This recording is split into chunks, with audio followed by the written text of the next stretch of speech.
Victoria Australia శాసన మండలి ప్రభుత్వ విప్లీ టోర్నమెంట్స్ శనివారం డాక్టర్ బిఆర్ అంబేద్కర్ తెలంగాణ రాష్ట్ర సచివాలయంలో రాష్ట్ర ఐటీ పరిశ్రమల శాఖ మంత్రి దుద్దిల శ్రీధర్ బాబును మర్యాదపూర్వకంగా కలిశారు.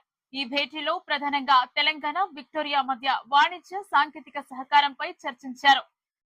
ఎమర్జింగ్ టెక్నాలజీ, స్టార్టప్ ఎకోసిస్టమ్, విద్యా నైపుణ్యాభివృద్ధి, advanced manufacturing, gaming, visual effects, animation, entertainment తదితర రంగాల్లో ద్వైపాక్షిక సంబంధాలను బలోపేతం చేసేందుకు చర్యలు తీసుకోవాలని నిర్ణయించారు.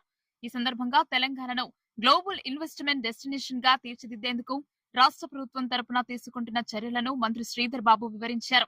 రాబోయే రోజుల్లో ఎదురయ్యే సవాళ్లను ఎదుర్కొనేలా రాష్ట్రంలో ఇండస్ట్రియల్ ఎకోసిస్టమ్ ను ప్రణాళికాబద్ధంగా అభివృద్ధి చేస్తున్నామన్నారు. ఈ కార్యక్రమంలో అంతర్జాతీయ భాగస్వామ్యాలకు తమ ప్రభుత్వం అత్యంత ప్రాధాన్యమిస్తోందని చెప్పారు. పారిశ్రామిక అభివృద్ధికి తెలంగాణ అత్యంత అనుకూలమని, ఇక్కడ పెట్టుబడులు పెట్టేలా స్థానిక పారిశ్రామికవేత్తలను ప్రోత్సహించాలని కోరారు. తెలంగాణ లాంటి ప్రగతిశీల రాష్ట్రాలతో కలిసి పనిచేసేందుకు ఆసక్తిగా ఉన్నాం.